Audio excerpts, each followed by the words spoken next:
Well, guys, we're going to get started, and we're talking about video today.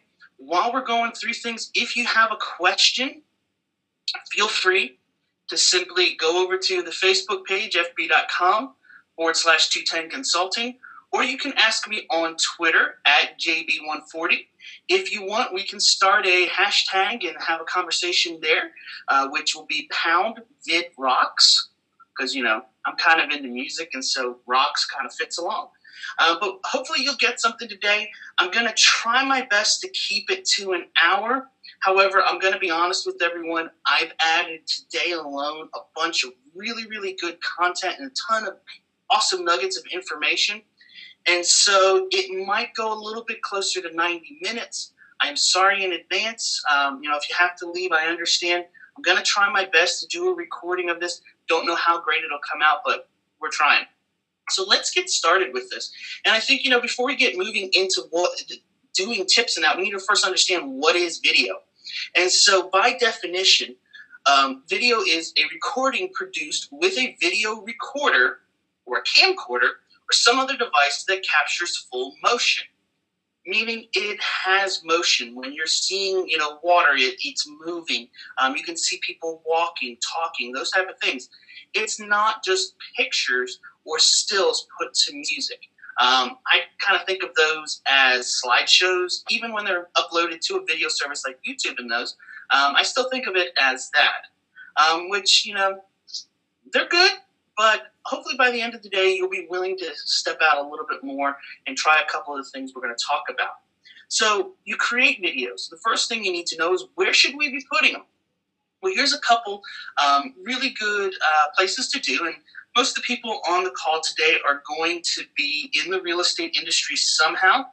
And so with that, the one here, Welcome Matt, is a great option for real estate people. Vidler is another popular one.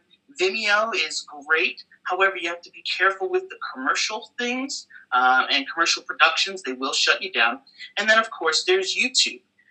Which, I've tried most of these on here and used them in the past, but the place where I try to put my videos up always, and I really would suggest everyone try to do this, is to put your videos up on YouTube.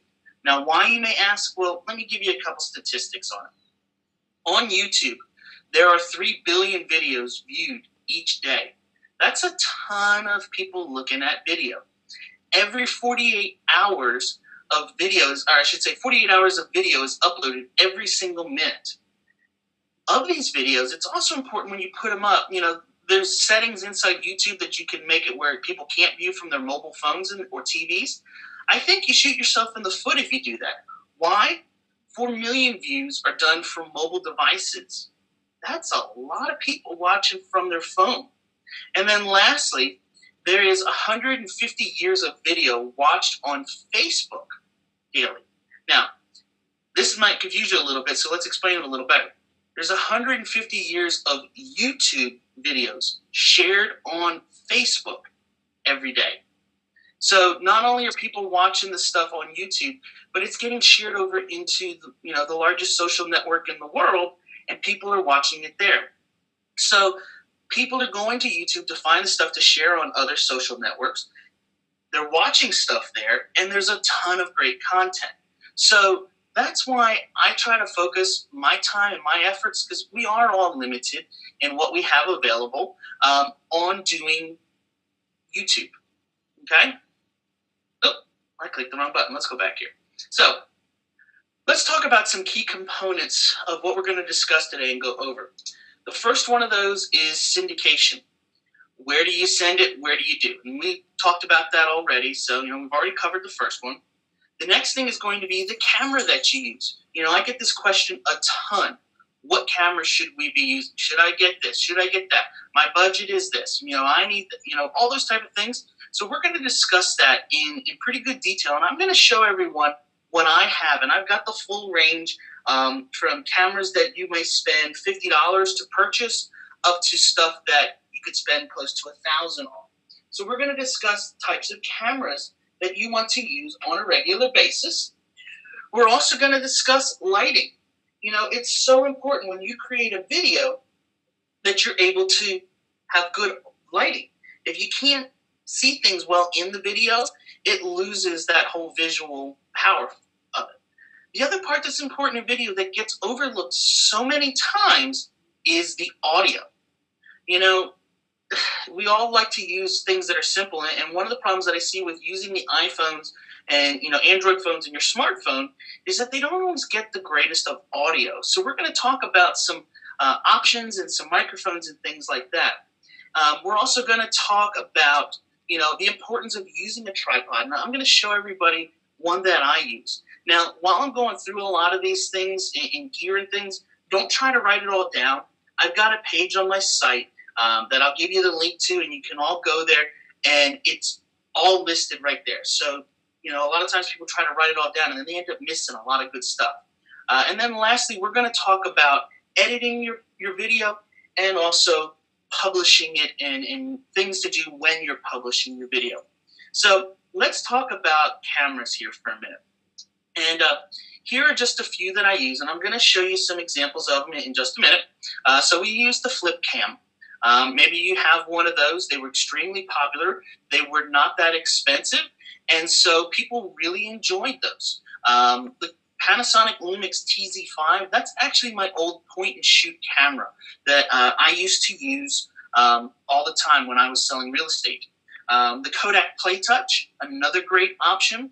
My phone, which is the MyTouch 4G, and then lastly, the Canon T3i. So let's look at some of these here, and I'm going to show you. I've got them all here. So let's pull up my video here. And if you have questions, like I said, during today, ask them over on my Facebook page. Hit me up on Twitter at JB140, or simply ask in the question box. So let's look at some of these here. First, you know, I mentioned the flip cam. A lot of you probably have one. Mine has actually been retired. I had the version 1, which used AA batteries, which would die after about 30 minutes, and you had the internal memory card in it, and you couldn't pull it out. Yeah, it was a mess. But I like to shoot video with my phone. It shoots pretty decent. They say it shoots 720 high definition. I don't know if I would go that far with it, but it's a pretty good quality. So, you know, you can shoot with your phone. The iPhone 4S, I've seen a lot of videos from it. It's awesome. Really good stuff I've seen there. Next, like I said, I've used just a regular old point and shoot, like so. And, you know, this is just like I said, it's the Panasonic TZ5. It's got, you know, a decent viewing screen on the back. Oops, sorry, let me move my hand out of the way so you can see. You know, so it shoots pretty decent video, has a good zoom built in it. The reason I don't use this a whole bunch anymore for video is the way they built the microphone in. And it's right here, these little dots. When you hold the camera, where do your hands normally go? Right here, like this, right? Look where my finger goes, over the microphone. And what happens then is your audio gets really, really bad.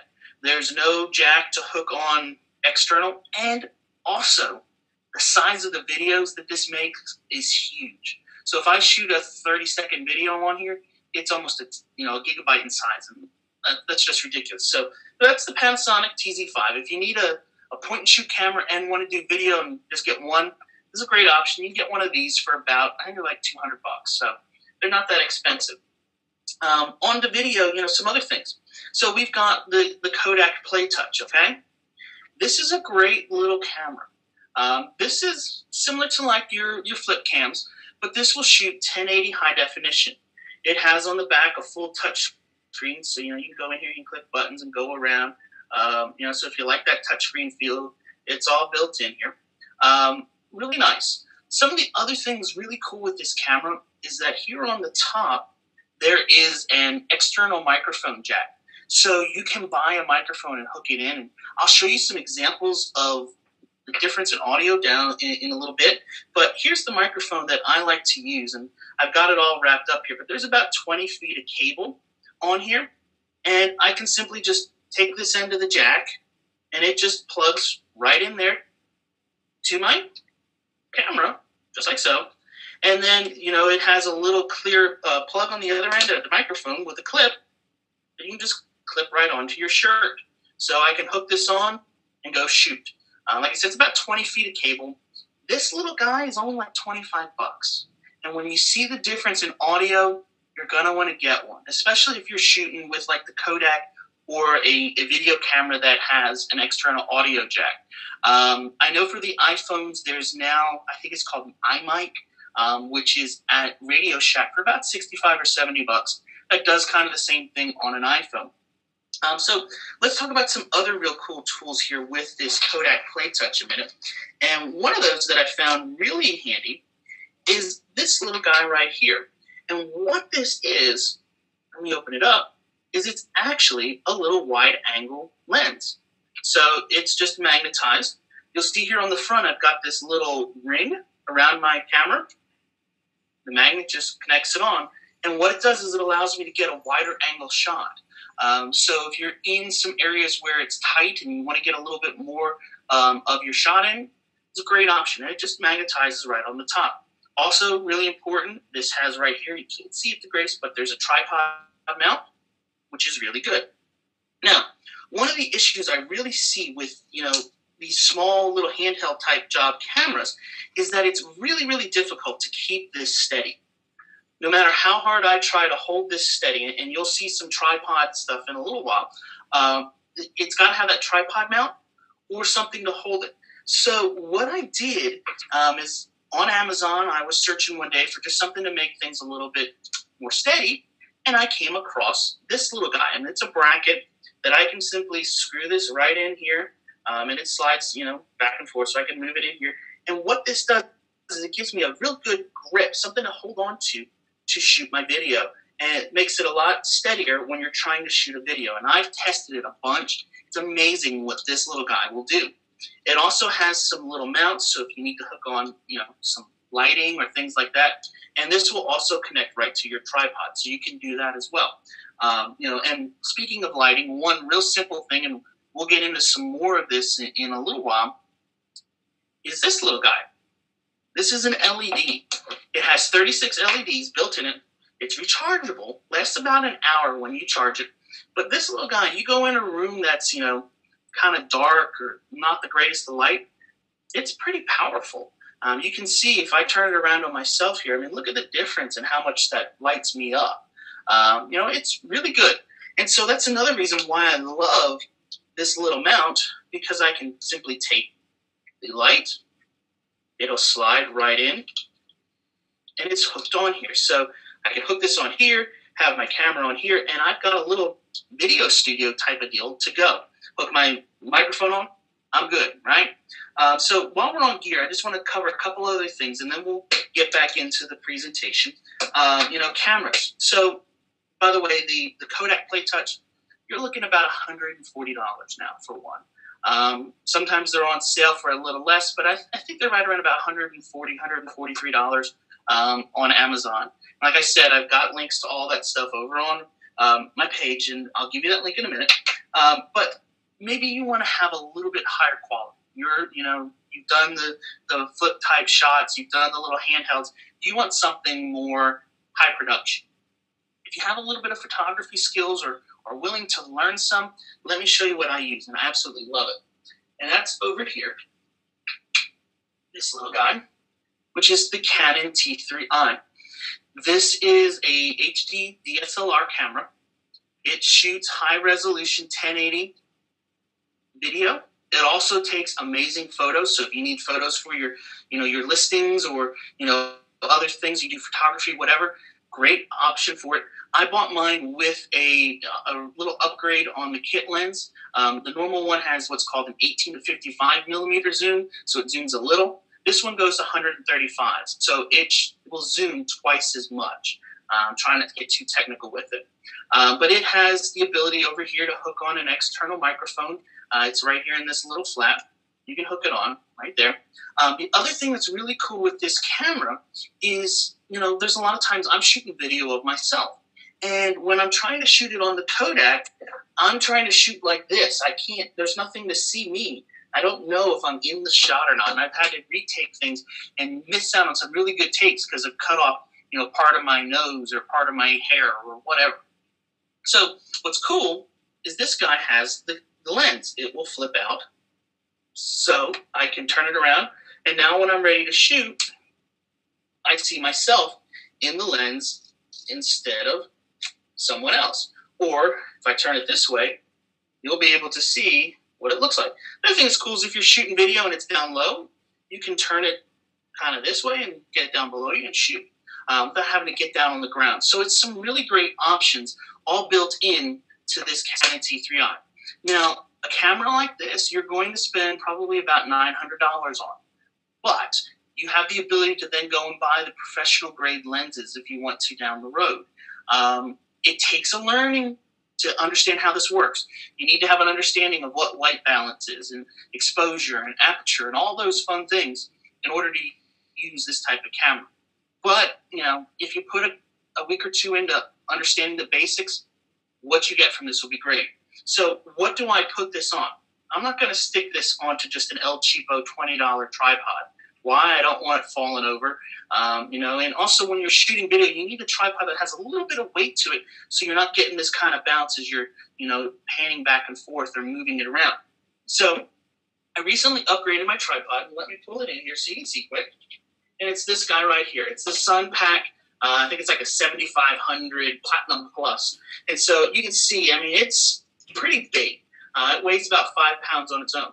It also has what's called a fluid head on it so that it moves really smooth when you're turning. There's actually oil in between there to make it go easily. It also has the lock-in so you can lock it on. And then also it has a quick release. So I can stick my camera on. It's hooked on, take it off, simple, quick. I'm going to sit there and try to screw it in. The other thing that's really cool with this tripod is that it also has what's called a monopod. So I don't want to carry this big thing around the house to shoot pictures or shoot video. I can grab this guy, like so, stick my camera on and go. And I still have the same, stability that you need for a good video shot or just a steady picture without having to carry that big bulky thing around. And it's all built in.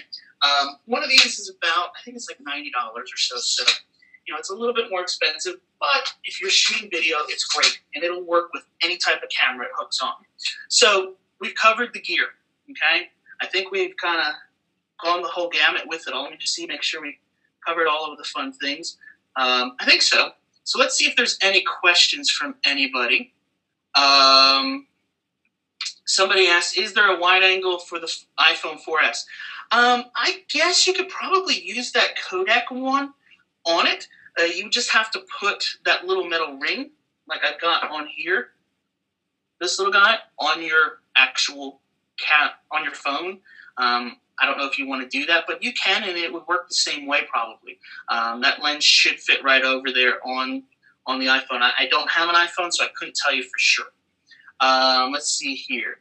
Yeah, somebody's saying I definitely need the link to that bracket. What lens do you put on for video? Larry, I think you might be talking about for the DSLR.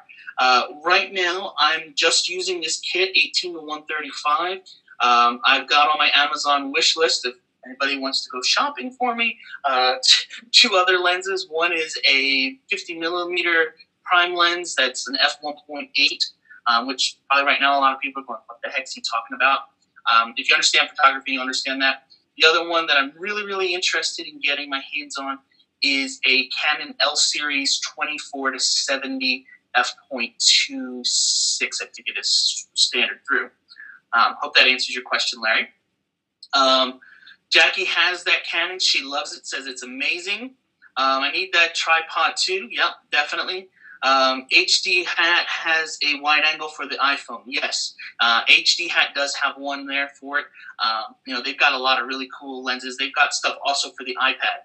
I don't have an iPad 2. I've got the first version, so I don't have that camera on it. I don't know that I would try to use my iPad for pictures. A lot of the pictures I've seen taken with iPads are just okay. I think once they come out with the iPad 3 or 4 and they kind of take that same technology for the camera they've got in the iPhone, put it over, I think it'll be a lot better. Let's see what else is going here. I heard that Kodak is going bankruptcy. Yeah, there is talks of that, and I think even if they go bankrupt, they're still going to be in business. A lot of these big corporations, they file bankruptcy and they're still there, and they just basically wipe off all their debt and start over. I don't think you'll see them completely disappear, which is, one of the downsides to the flip cameras. You can find one right now for $35-$40 if they're out there still. The issue is that if something goes wrong, you have no support. I haven't seen a lot of problems come, but it could. And if that happens, you could end up with, a paperweight out of it.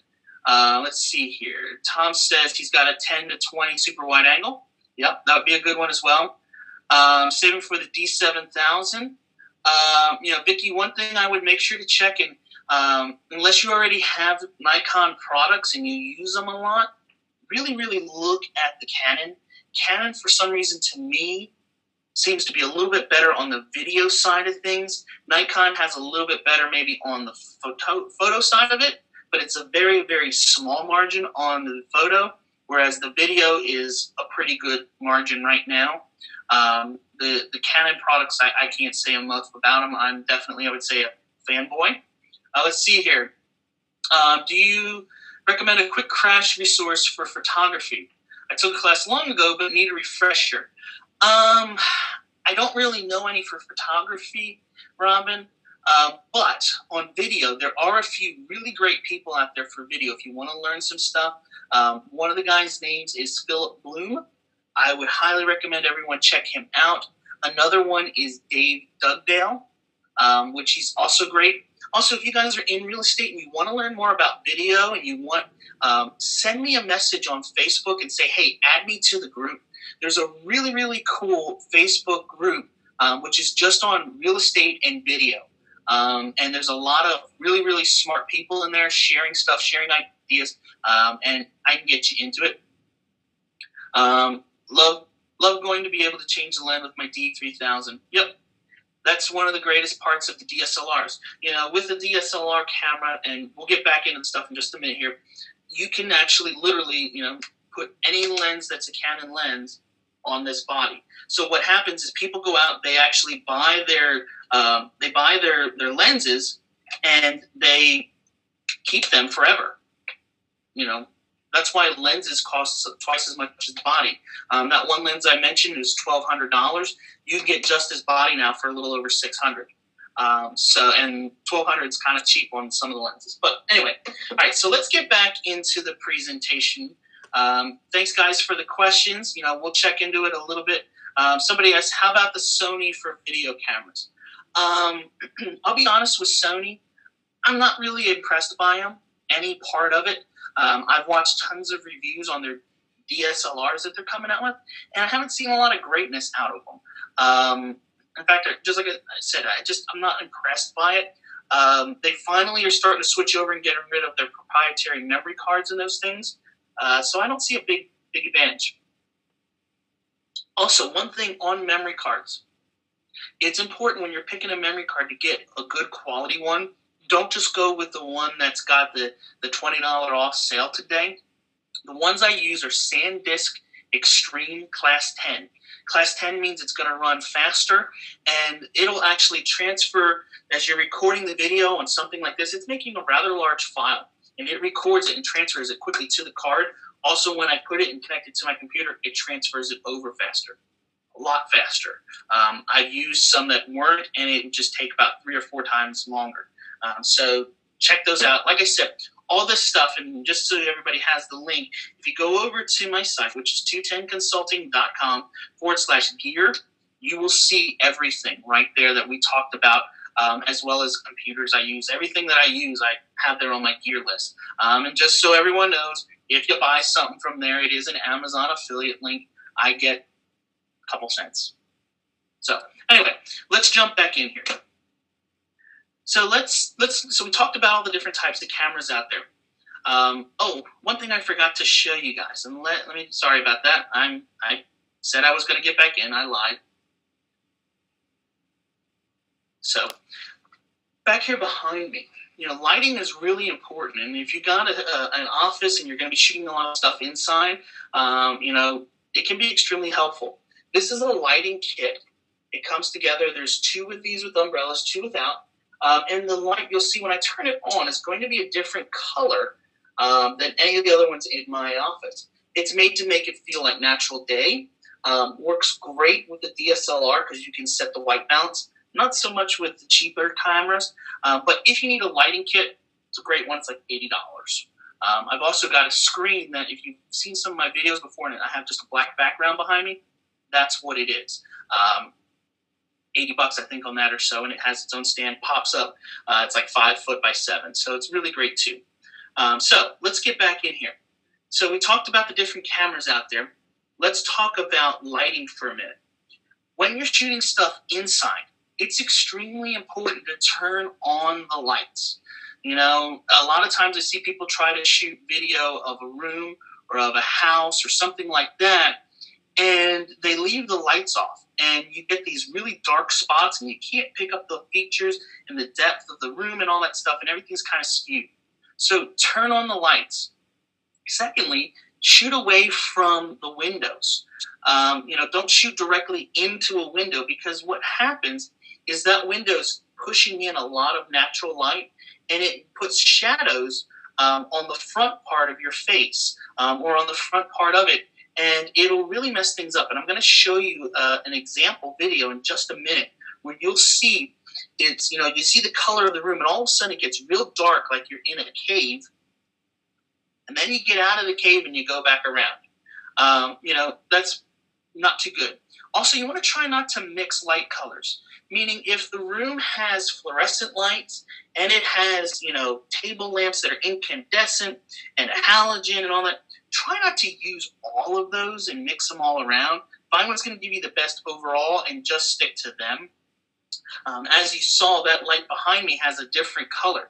I have a full kit. I could have turned them on today, but it would not mix well with what I've got, and I would have these really weird-looking colors on me, and I'd look like I'm super pale and about to, go into the grave. So I wouldn't suggest doing that.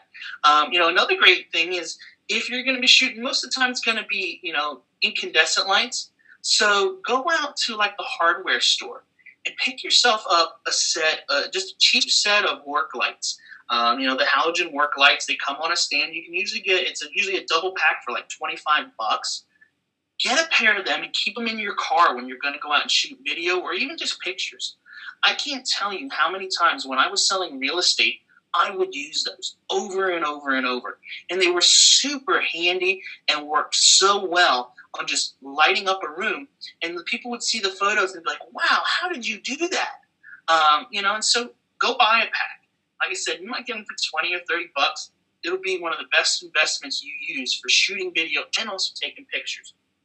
So I talked about shooting away from the windows a minute ago.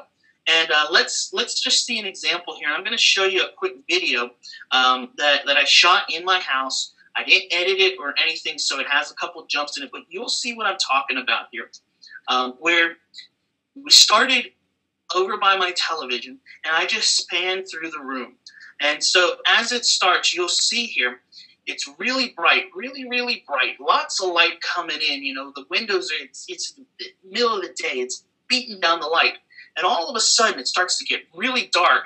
And you're like, what am I? Am I in a cave? And the other end of the room, you can't even really see because the video has got so dark. The reason that happens is that, these cameras like the Kodak and your phone and those type of things, they're trying to automatically adjust the exposure in the room. The problem is that as you're panning across a room, it can't adjust fast enough to keep it look like an even steady shot. So instead of shooting towards the window in a house or anywhere or towards a bright light if you're outside or whatever you're doing, try shooting like this.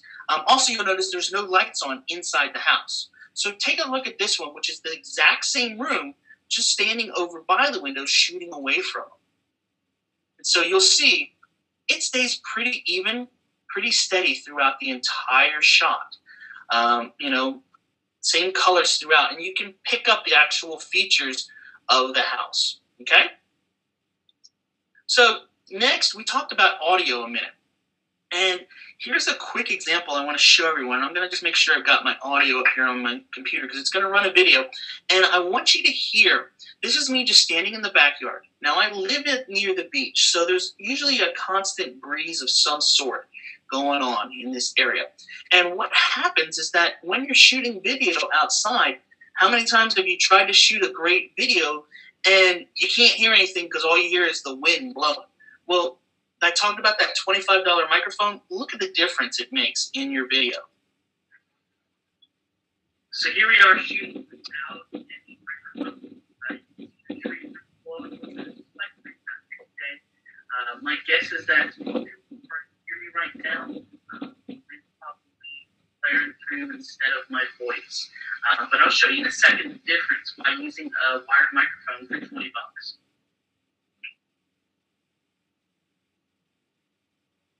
Now I'm standing at the same place as I did just a few minutes ago to shoot the video without a microphone. However, now I have my wired $20 microphone hooked in, and you should hear a major difference in the quality of the audio. I'm not making any enhancements to this, but instead of hearing, like before when we heard the wind blowing, now you should be able to hear my voice pretty clearly. So you can see just a simple $20 microphone makes a huge difference in the audio. And that microphone, by the way, I didn't give you the model. It's the Audio-Technica ATR 3350. Like I said, it's about $25, and it just hooks right in.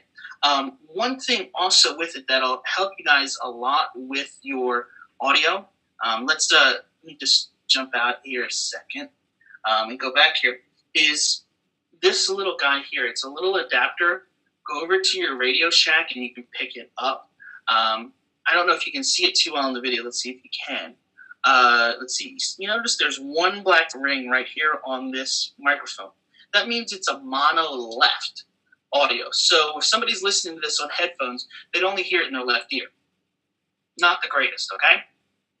But if you notice this one, it has two rings. So what we're basically doing is by hooking this on, is we're taking that left signal and we're copying it over to the right. It's not a true stereo sound, but for about $2.50, you can have sound coming out of both sides. So it's really, really helpful. I think it's like $2.89. And just go over to Radio Shack and they've got them there, and it's a really great little option. All right, so let's move on here. So we mentioned about tripods, all right? Let me just show you a really interesting video here. My wife went out in the backyard with me and said, honey, I just want you to try to stand and be as steady as you can holding the camera. She was even, in fact, leaning on the tripod, trying to be as steady as possible. And you can see it's moving all around. No matter how hard she tries, she cannot keep it steady. And what it does is it makes people feel like they're on a roller coaster. Or, in the Blair Witch Project or something like that. And it'll turn people off from sitting there and watching your video all the way through. It's not appealing, especially when you're using those smaller cameras like your phone or a Kodak PlayTouch. It can really cause issues for you. But if you go in and just find some sort of, hey, hi dog, how you doing? That's Hannah. She wanted to be on my video. And, even if you buy just a cheapo tripod, I've got one that I use for my desk. You'll see here, I stay steady. It doesn't matter what happens. The wind's still blowing. Anything can go on. It stays stationary the whole time. People are more willing to sit there and watch a video if it's not bouncing all around and giving them motion sickness. Oh, hey, that's my wife. She was being goofy then because I had her work for me. That's why I don't ask her a lot to do. But you can see it makes a world of difference on your video. So get a tripod. You can get them as cheap as $20. If you want one that's a little bit more durable, like I said, that one I've got is about $100, and they can go up to a couple $1,000 even on them. So let's take a minute here and let's look at see if anybody has some questions before we move on. So let's see here. Lynn's got the Canon T1i. Yep, that's a pretty decent one too. Amanda's being Amanda. Hi, Amanda. Yes, Patricia asked, is there a microphone that can be hooked up to the iPhone? Go over to your Radio Shack. I think it's called iMic or iRig or something like that. I think it's like $69 or so, and it plugs in, and it's like a handheld microphone that you could sit there and, do karaoke with or whatever, but it records directly into the camera. If you guys know Cindy Hayden in Clearwater, Florida, she uses one, and she's really happy with it. She just got it not too long ago, and I saw a demo she did with it. Really worked pretty well. Somebody asked, what's the best method for making videos of a neighborhood? Get out and shoot. Shoot the parts of the neighborhood that are interesting. Talk about it. The one thing that's really interesting with video is I see a lot of times people are afraid to get in front of the camera. So when we're shooting video, we shoot the video the whole time like this. Or, like this. And we're shooting like this the whole time. And we sometimes just put audio behind it. It's okay, but it's not interesting. You're not going to keep my interest to go through 3 minutes of that going on. Instead, remember, in all our businesses, our face is one of the main aspects to our brand. So instead of shooting this way all the time, I know you all are going to hate me for this, turn it around and shoot yourself. It's really important to get your face in the video. Even if it's just, hey, this is Jeremy, and we're out at Highland Hills sub-community today, and I want to show everyone around. Go over to the pool. There's a beautiful pool here, and, pan along the pool. Check it out. Look at the great playground. And those type of things. Sometimes you might, when you get back, put it all together, and the parts where your face isn't there, you can do audio, voiceovers, basically. I did a video just the other day. It's over on my YouTube channel. On how to shoot green screen video, and that's what I did. I shot a quick little intro. Hey, this is Jeremy. We're going to talk about green screen video. Run the video, and it's different parts. I put a voiceover on it because where we were shooting green screen was a really, really bad area for sound. It was echo. There was a giant fan in the room next door blowing that came through, and you can do stuff like that.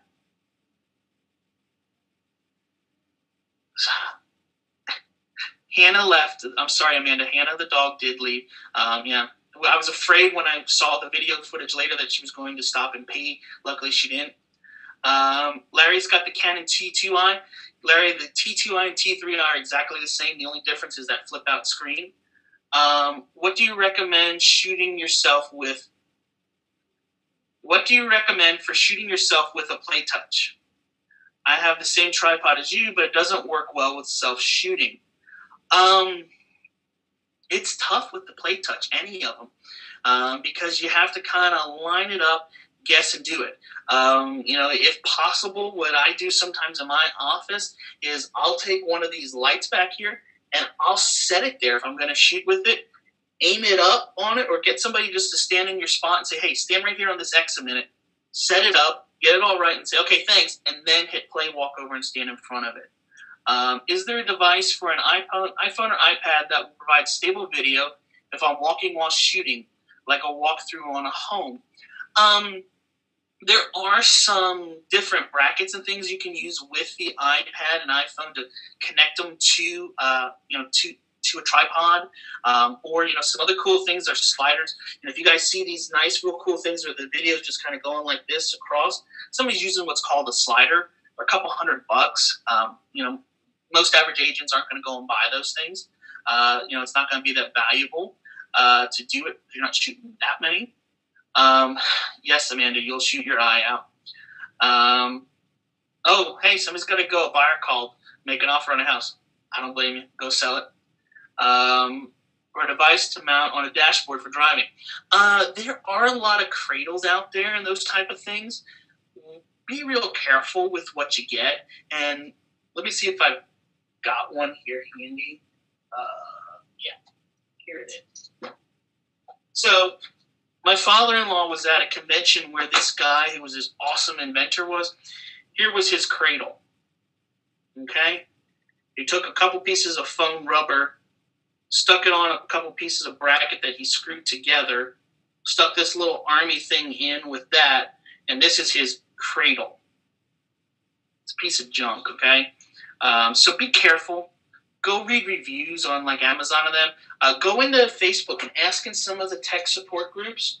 There's a couple of them out there. What's a good cradle?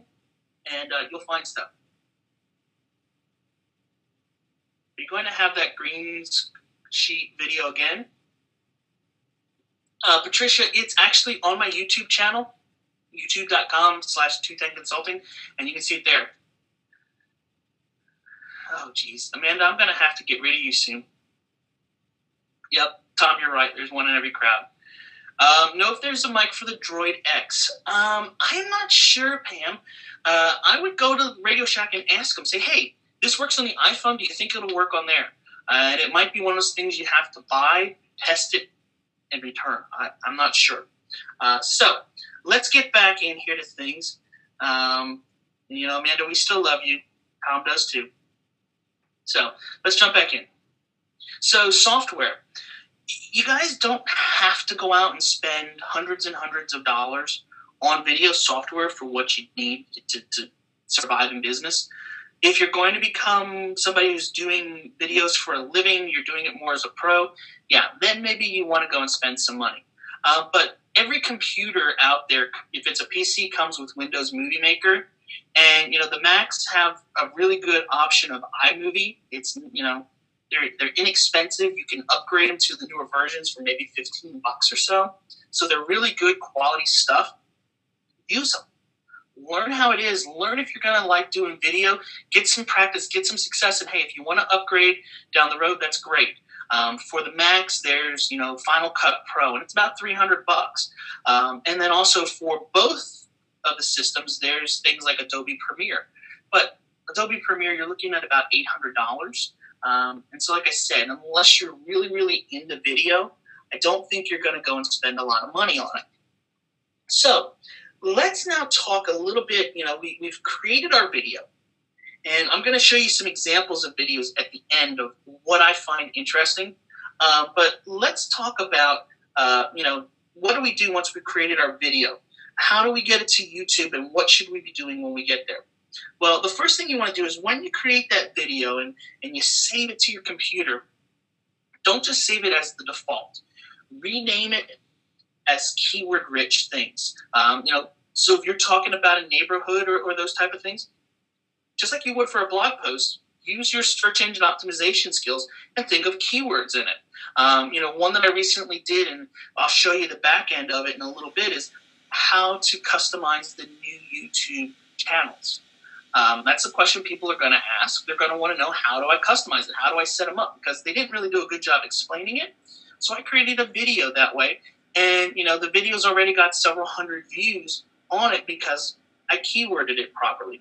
So when you're setting up your videos, you do that first. Then you're going to upload it to YouTube. And one of the things that I do when I upload my videos, I usually upload them as private so that I can go in and set all this stuff up before, it's seen by the public.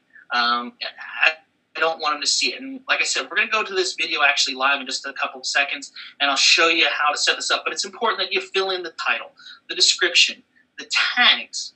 Tags are super important on your videos. A lot of times I see people just upload it. They put 2 or 3 words in the title, 2 or 3 words in the description, and they hit, publish, and they send it live.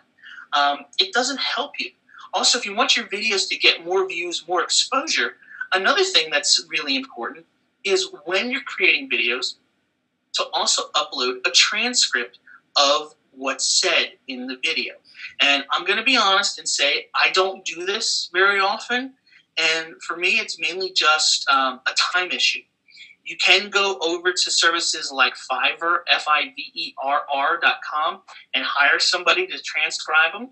But basically what you want to do is you want to create a text file and then go in here to the captions, and you would hit add new captions or transcript and upload your transcript as a TXT file. What that does is it tells Google or YouTube, they're owned by the same people, what this is actually saying throughout. I don't know if anybody's ever tried using Google Voice and seen the transcriptions that come out, but they're really bad. To give you a little example, one time I was at church and my wife called and left a voicemail for me saying, please ask your mom to let them know that we won't make it today. Your daughter Isabel's not feeling well. And it came through with, 4 or 5 curse words through it in the transcription. So, of course, being the good son that I am, I just walked over to my mom and handed her the phone to read the transcription. And if y'all could have just seen her face, it was priceless. So if you go with what they're saying, you're going to get all kinds of issues. If you upload your own file of exactly what you said, it helps. It's telling it exactly what it is. It puts on, that transcript or transcribe or closed captions on the video, and it also helps with your stuff ranking better. So either hire somebody to do it, take the time to do it, get your spouse to do it, or a kid or somebody, to sit down and listen to your videos and type it out. In fact, I'm actually going to probably get my wife doing that soon. Then the last thing you want to do with these videos before you really hit publish is you want to go into this screen inside YouTube, the annotations.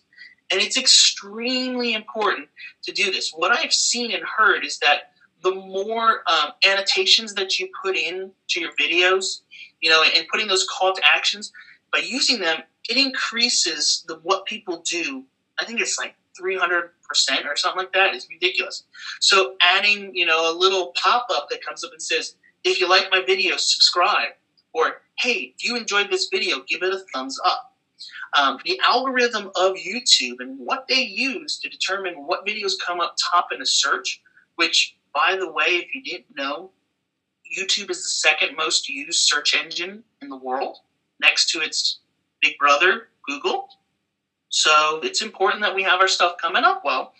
And so the things they use to determine how stuff ranks is they look at number of likes or thumbs up that the videos get. They look at the number of comments that a video gets. They look at your title, your description, your tags, and your keywords in there to help them figure it out. And because, somebody's not going to sit and watch every single video out there. Like I said, there's way too much going up every day for somebody to do that. So they have to kind of use systems and electronic things to try to do this. So if you're doing the parts to get it, you're going to make your stuff show up better. So these annotations are extremely important. Make sure you subscribe to my channel. Why do you want people to subscribe? More subscribers you get, the better views you're going to get, because people are going to get notifications.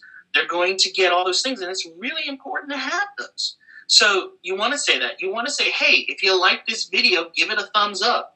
All that kind of jazz really comes together in making things be more valuable. So make sure you're setting them up and doing them. Let's see. Does anybody have any more questions? Let's see. Tom picked up Adobe Premiere Elements for $10 or for $50 on Cyber Monday. Tommy, you didn't get me a copy? Thanks. What's the best YouTube category to use for real estate videos? It's kind of tough because there's really not one that fits in. I use a lot of times the blog and people one. I don't remember if they have like an area one because I don't do a whole bunch of them. I don't focus a lot, I'll be honest, on the category. It doesn't really play that huge of a role in it, not as much as the other things. Jeremy, do you have to do the transcript word for word in the video, or can I upload my pre-written script that is almost exactly the same? You can do that, really. It's okay as long as it's just a word or two off here or there. But if it's not going to work, because what they do is they take the text, put it into their transcript program that reads it while listening to your audio, and it's trying to match them up. And if it can't match up right, it's going to throw everything for a loop, and they might reject it then. Lenny, I'm trying to get it recorded. I can't promise it's going to be great quality, but we're trying. All right, let's see your categories for YouTube. If it's a video or for a virtual tour, should the category be people and blogs? I guess. I always wondered about the category names. I think you have to have the text in time segments. It's really not that hard to do, Pam says. No problem, Lenny. So let's jump over here to, let me jump over here quickly to my YouTube channel. So let's close this down here a second and open up Chrome.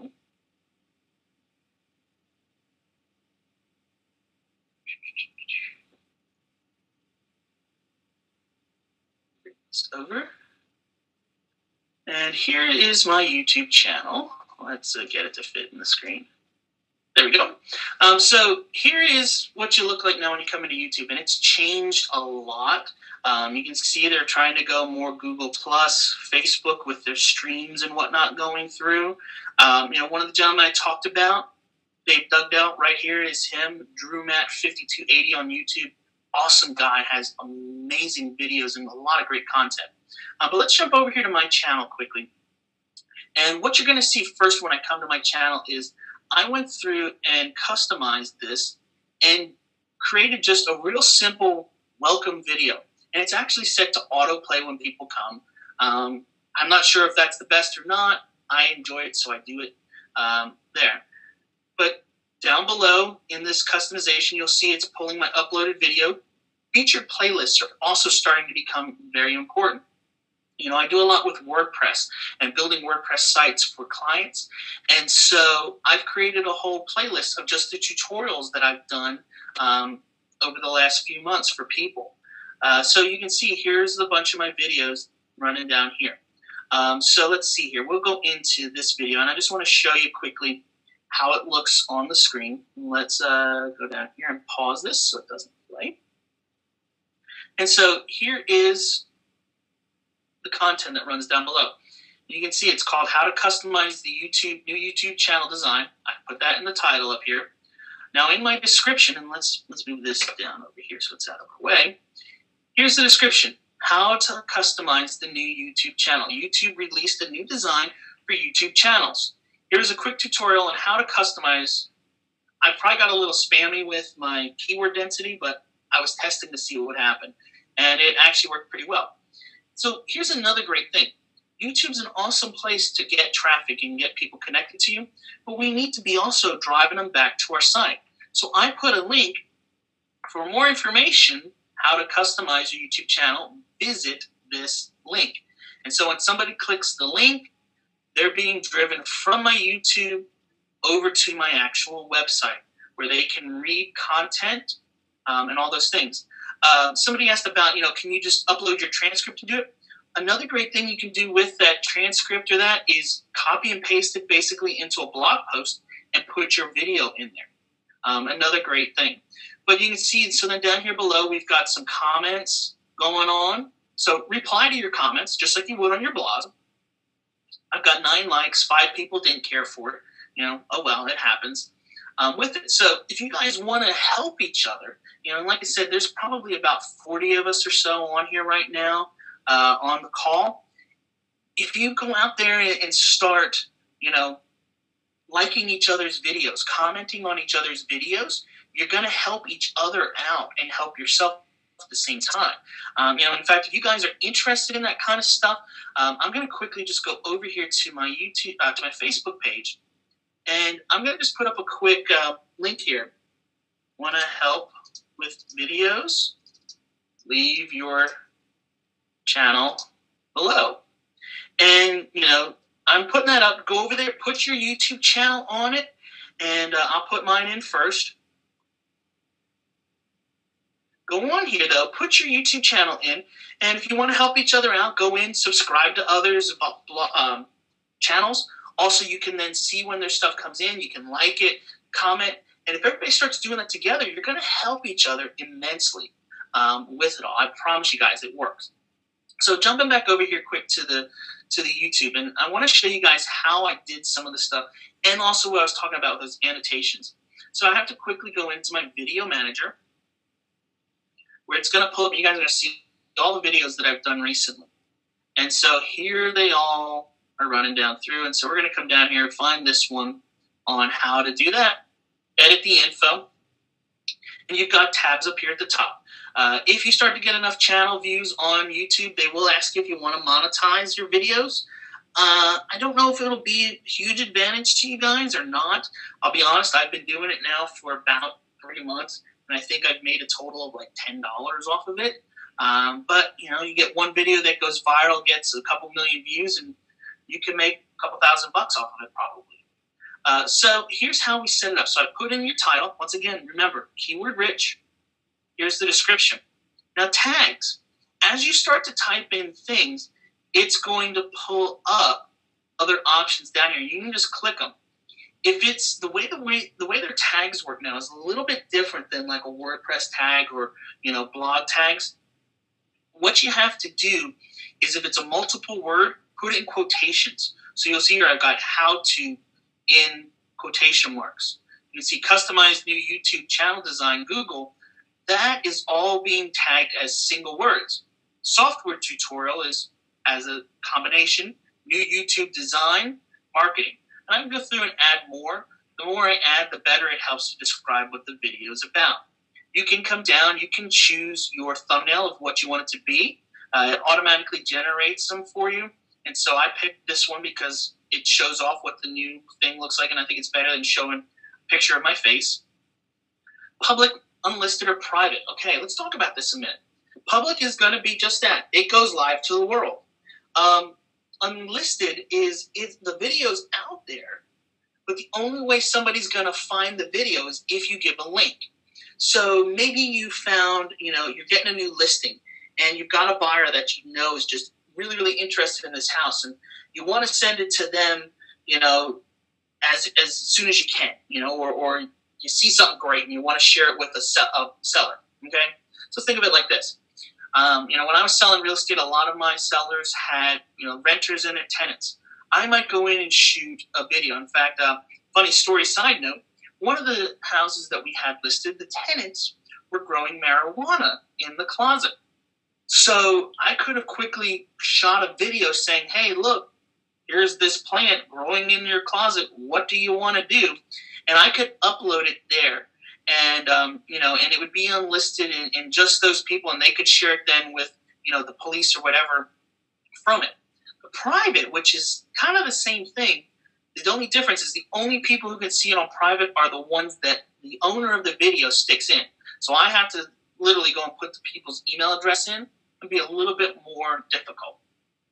You can set the areas of where the video was shot, dates, all that kind of stuff. All of these things, by filling it out, helps a little bit more. Most of these things down here I keep the same. Going back up here to the top. So annotations, we talked about these a little bit. Let's jump in here and look at those. So here is my video. And if I scroll down, you'll see there's one that pops up right here towards the beginning, and I don't have anything on it. So if I want to, I can go in and click on this one, and I can edit, and I'm going to drag it out so it runs for a longer period. So we pulled it out a little bit longer so it runs for a couple seconds. And I'm going to just say in this one, thumbs up for the new YouTube design. And I'm trying to just, make it light and easy and simple, not, and I might say, give us a thumbs up if you like the new YouTube design. And what that does is that encourages people who are watching to say, hey, you know what, I do like it. I'm going to click like, and I'm going to do it, okay?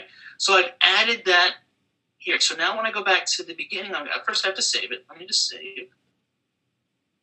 And when I go back here now to the beginning of my video, scroll back up here, and I hit play, what you're going to see is that my video starts going, when it hits this spot, it pops up here. And so it runs that in. I can then go and jump towards the end of my video and put one at the end here, and I might want to add another one. So I'm going to go in, I'm going to hit note, add another note, and I'm going to have this run from here to the end. And I want it to run even a little bit before that. And I'm going to just put on this one, subscribe to see or to receive our videos. And I'm going to just put that there. I might move it down over into this spot and stick it. Now, when I'm doing this one, I want to add a link so that when people click it, it automatically lets them subscribe. So if you click the link box, it pulls up and gives you options. You can link to another video you've done. You can link to a playlist. You can link to a channel, subscribe, all those type of things. And so I'm going to just hit subscribe. You type in your username, and it's there. Now, I can save it. And now when I publish my video, it's going to put my 2 annotations in there. And basically what I'm trying to do is get people to do 2 things while they're watching this video. I'm trying to get them to, 1, watch the video, hit like if they like it. 2, I'm going to try to get them to subscribe at the end. One thing I really wish the YouTube videos would do is allow you to link to a source outside of YouTube, and they don't really allow you to do it. But you want to encourage people, leave comments. And so you can ask people questions and say, what's your favorite color? Tell me in the comments below. Or I'll show you guys. Let me go back here to my video manager. And I want to pull up that, I talked about that green screen video. Let me just show you this quick, and we're going to turn the audio back on here. Hey everybody, Jeremy Blanton with 210 Consulting. And I want to share, what do you think of it? Do you like it? Do you hate it? I want to know your thoughts on it. So leave a comment down below. And so you can see I simply asked people quickly, what do you think of green screen videos? Do you like it? Do you hate it? Leave a comment down below. And by doing that, you can see I've got all kinds of comments from people saying, yes, I like it. No, I hate it. So those are simple ways to do it. I've got a thumbs up in there, so people are liking the video and they're doing it. And so it's really simple ways to draw in traffic and get people connecting with you. So make sure you guys check those things out. Let me see here. I've got a couple more questions coming in and say, want to see interactive video, see Chad, Matt, and Rob. They have actually picked up commercial sponsors. Okay, I'm not exactly sure. The rule the use of annotations to bring the viewer into action. The link to your site should be the first thing in the description. Yes and no. Vicky, what Vicky's saying is that on your videos, instead of having the link down at the bottom as the last thing they see for more information, go there. She's saying putting it at the top. I get the point of it being at the top. Here's the reason I don't do that. I think that they probably read the description on these videos the same way that they read blog posts. And so on a blog post, it's important to have your keyword right there at the top. If I put in there for more information, visit, it's not doing that. It's actually picking up for keywords of that. And so that's why I'm trying not right now. I've done it both ways. I haven't really had enough experience to see which is better. But, it's a good, valid point. What she's saying is if I have it down here, you see you have to hit show more to see it to get to the actual link, which this one I don't have. I haven't posted this yet to my blog, so it's not there. But it would be way down here. So she's saying put it right here at the top. You can try and see. Let's see here. So if I share a link with you and you oh, geez. Amanda, I'm going to just have to ignore you. Let's see here. Yeah, it does. It makes it easier for people to find you. You do make a good point there, Vicky. So let's jump back in here. Sorry, guys, we're going over a little bit. Like I said, I thought we might, but I want to give you guys as much value as we can today out of this stuff. Have you guys learned anything? Are you finding anything interesting today, or am I just kind of boring y'all? It's okay. Let me know. Okay, Robin asked the question, what about music? Robin, there are a bunch of different things out there for music. If you just do searches for royalty-free music, you'll find them. Make sure you read the descriptions and see if it says for commercial use or not. It'll make a big difference. I use a lot of just the stuff that's inside my computer. iMovie has a bunch of sound effects and music there. Problem with it is everyone who has iMovie has the exact same one. So if I want something that's a little unique, that's not going to work. I actually I got a CD set from a friend who he purchased it that has hundreds of sound effects and sounds and music and all that on. What a lot of people do is they go and they find 2 or 3 really nice royalty-free musics that they like, purchase those. They're, $25 to $40, and they just use them over and over in all their videos. That's a good option too. So you kind of have to just go with what works for you. Where is your other chat? I'm not sure. What you mean by that, Vicky? Hey, I'm getting some thumbs up. People saying good. They're really enjoying it. Good. Please hold another video to take us to the next level. Okay. Yeah, Pond 5 is a great place for audio. In fact, I was playing with it the other night. I got this email from a friend saying, "Hey, check it out. You can get 50 songs for free right now." So I was all on it. I went and signed up real quick, jumped on. I was excited. I was so excited to do this. So I'm clicking through everywhere to get all the songs I want. And then I hit the checkout button, and it said my bill was like $1,700. I missed the part that it says get these 50 down below, and I just ignored that and went to what I wanted. Of course, they were free. It was Christmas stuff and things that you would never really use on a regular basis. And so I ignored it and went on. But Pond 5 does have some good stuff. You keep talking to other people for this webinar. I'm not following. Another great place, somebody said, is freesound.org and CC Mixture are good sound sites. Yeah, also make sure you take your videos once you're done. Share them over to your social network. Share them on YouTube. Share them on Twitter. Put them in your blog. Any place that you have the ability to share it, do it. Good information, lots of stuff to implement. How does YouTube discern between what you paid for and what you didn't? Say a paid track from an iTunes track from your computer. It needs to be royalty-free music, and they're somehow connected into the music databases. I'm not exactly sure how, but they're getting smarter at it. And I just noticed today even on one of my videos that I was looking at earlier, I don't know if you guys saw, I think it was on... Let me go back here a minute. I think it was on this video. Yeah, they're getting smarter with it all. You notice it says now, as seen on social media advisors, because they own Google and they own YouTube together, they're able to connect the two together, and they're seeing where stuff goes and where it comes from. And they're doing it too with audio. And so they'll pick up if you're using something you shouldn't. I wouldn't play with it. I've seen people do some great videos and get them pulled down for that.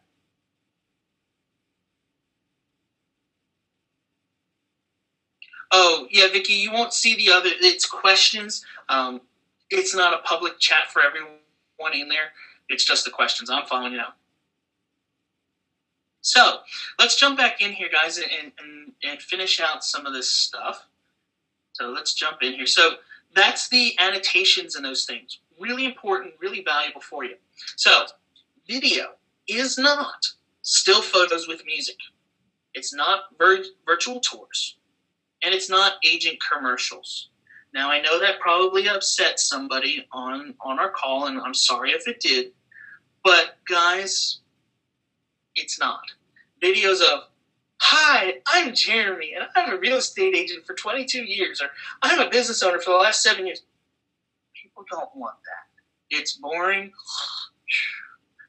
It's okay if you want to have an about video and you stick it on your website, fine. But all your videos shouldn't be that. It shouldn't just be still photos with some pretty music playing in the background. That stuff's okay, but you're not going to see tons of views coming to it. People aren't going to be sharing that stuff. They're not going to go, "Wow, this is awesome. I want to share it with my friends." But some of the examples I'm going to show you here in a few minutes, that's what they're going to do. They're going to share those things. It's valuable information to them. It's what they're looking for. So don't do those type. It's okay if you do them once in a while, but it shouldn't be all you're doing. I promise you. So here is the channel of one of the real estate companies here in Myrtle Beach. Some of you might know them. Some of you wouldn't. I pulled their information off so you can't see it. But I want you guys to see. Here's all of their videos in their channel. And right now they've got 69 videos. They've got a total of 18 subscribers and 19,000 views. And that 19,000 views, by the way, is not correct. I think somebody left their company and took their videos off with them because they had 74 videos the other day with 2 more in their top 5 that fit along with what I was talking about. But if you notice, the top 3 videos for most views on their site are about things in Myrtle Beach. The number 1 was about a new attraction. They built a giant sky wheel here in Myrtle Beach. It has 2 million LED lights on it. It's over 200 feet tall. It's like the largest one in the United States. Another one is another new attraction here, which is one of those WonderWorks upside-down houses. And so if you look, their top 3 videos make up 43% of their total views on their entire channel. Number 4 and number 5, when we put them into that 19,000, I think it was almost 70% of their videos were here. By the way, talking about 70%, a little random fact for everyone. Mashable did a study, and Mashable is a social media tech company out there, and they interviewed consumers and interviewed real estate agents, and they asked these 2 questions. Would you prefer to work with an agent who uses video on a regular basis? 73% of the people said yes. They asked the agents then, are you using video? 13% said yes. So 73% of consumers want somebody who's doing it. Only 13% of the agents are actually out there using it. So get involved. It's a great way to pick up traffic. But back here to this. So their top 3 videos make up 48% of their total views out of 70 videos, basically. 3 get almost half of the traffic. Here's some that are getting some decent homes for sale this, homes for sale that, and they're okay. They're getting a couple hundred views, but they're over a year old, and so they're not getting as much. Look at the top 3. They're in shorter periods. They've been up with 3 or 4 times the amount. So what does that mean? People want to learn more about things in your area, things that they don't know, instead of just seeing a house or seeing an agent commercial or things like that. This is going to bring more value to them and make them more willing to watch it, share it with their friends, talk about it, and do all the things that can help to increase your business. So I want to show you guys 2 examples here, and we'll wrap up here just shortly. So that's basically it with getting into video. A couple other things, guys, real simple things with video. Ladies, when you're walking through a home or you're shooting video and you're going to be walking around, take the heels off. I sometimes suggest if you're an agent, you're going to be shooting home videos, keep a pair of slippers in the car or sneakers that you can go in. One of the things that we don't want to have is if you're walking along, you hear, as you're walking along, your heels clopping, or the whole time you're shooting video as you're stepping, it's kind of going like this. You don't want that. You have to try to walk as smooth as possible with the camera. It'll help a lot. Also, here's another thing that I see a lot of times in videos done by people. Hi, this is Jeremy, and welcome to 317, because you're out of breath and you're breathy with it. People start to wonder, what the heck kind of video am I watching? And like I said, turn around, get yourself in the video, mix yourself in as well, and it's going to make your videos a lot more appealing and keep people looking around and staying there. If you're more interesting, more willing to subscribe. You provide value, more willing to subscribe, more views, more shares. All of those things together generate more business for us in the long run. So that's the end. Let me just see what kind of questions we've got. I'll stay around and continue answering questions as long as you guys have them. If you don't have any questions, you can head on out. Like I said, if you guys need to see we're interested in any of that gear that I talked about, go over to 210consulting.com/gear. You can see it there. If you want to help each other with, subscriptions to your videos and getting some more views, liking others and commenting in that, go over to my Facebook page, and hopefully you guys are starting to fill in that thread with, your YouTube channel and things, and I'll make sure to go back through and subscribe to everyone's and get connected in there too with you. And, help each other out. It will make a huge difference. The biggest key with video is just starting, just doing it, getting over the fear of having my face on a TV or on a computer. It happens. And, you're going to have those weird, quirky things. Here's one thing, and you guys will now laugh every time you watch one of my videos. And I've never shared this publicly, so please, let's keep it our secret, okay? But whenever I shoot a video, here's one of the things that I do. I start my videos and I go, hey, it's Jeremy Blanton with 210 Consulting. But I have found every time I shoot a video now, when I start, I go, hey, everybody, it's Jeremy Bland. And I kind of either lean forward, or if I'm standing, I kind of hop as I'm saying my name in 210 Consulting. So it's, hey, everybody, it's Jeremy Bland with 210 Consulting. Almost every time. It's my weird thing. I found it. I try to fix it at times, and I can't. I'm not natural. It's not natural to me, and it looks awkward. So let's look through some of these questions here. And thanks, everybody, for joining us today. One last thing. If you guys are interested, next week, I have Mike Mueller. He's going to do a webinar with me. And one of the things that I committed to this year is to do more free webinars for people, help them with stuff.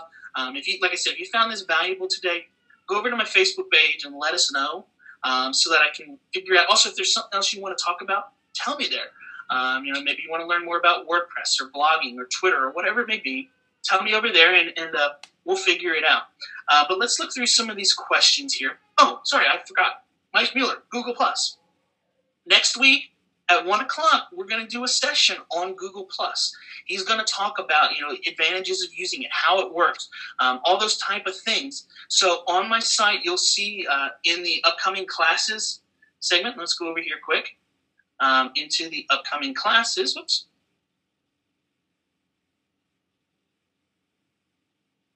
You're going to see we've got a class. So you can come in here, and right down here is the link to register. You can sign up for that. It's going to be free, and we're going to talk a lot about Google+. And be on the lookout. We're going to have a lot of cool classes coming up here in the future. So let's go back to some questions.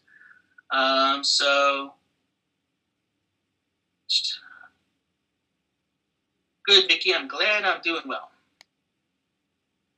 Let's see here. Another good reminder is to turn off the related video link. Yeah, when you guys are sharing a video, so say I'm going to take this video here that I've got, and I want to embed this and share it. So I'm going to click the share and then the embed button, and it gives us some options. Make sure you turn off the show suggested videos when it finishes. We don't want people going off to other places. I like to keep them connected to me. And so if that's on, it's going to start showing them other videos people have done on the subject. It's only a matter of time before they somehow end up at either fuzzy kittens or cute children. It happens. So if you turn that off, you kind of keep them from doing those things. Let's see here. If we're just starting out, the best bet is the Kodak Play Touch microphone tripod and then use Microsoft Movie Maker. Yes, I would say that's probably your best setup to just get going with it. You can do the full setup for about $200. I would suggest also, though, if you're going to do that, Diane, one of the things that's super important, buy an extra battery. Keep it charged. There's been way too many times I've been out and about using a camera, and all of a sudden the battery dies. I don't want to have to go back out again, the next day or 2 days later and reshoot everything and start all over again because my battery died. You can get one of these for like $10.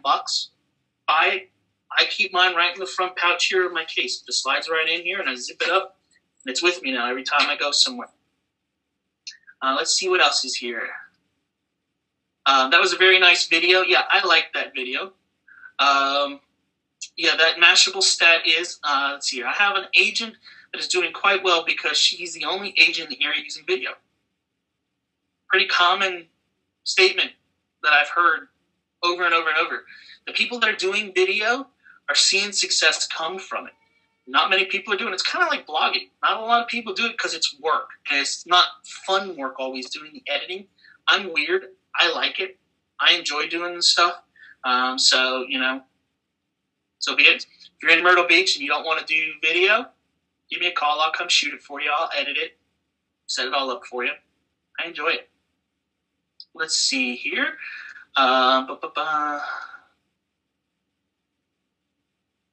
Let's see here. Thank you. Great info. Thanks, Jeremy.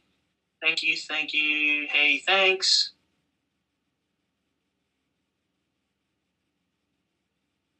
Let's see here. Where can you find the Lefebvre video? It's actually one of my favorites on my channel.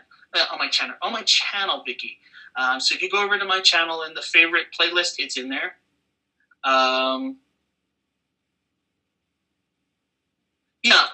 Okay, so here's a question that was asked. Somebody said, doing some, how do you do screencasts?